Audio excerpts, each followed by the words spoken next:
Hello, in this video I will show you how to change search engine on Samsung Galaxy A30s into a custom one.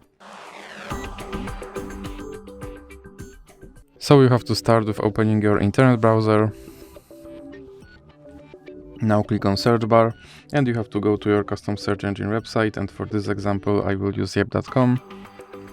And now you have to search something using your custom search engine.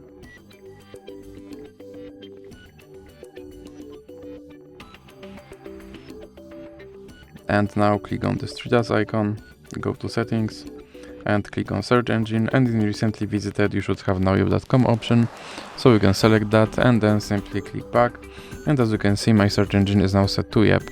So that's it for this video. If you liked it, please remember to leave like and subscribe.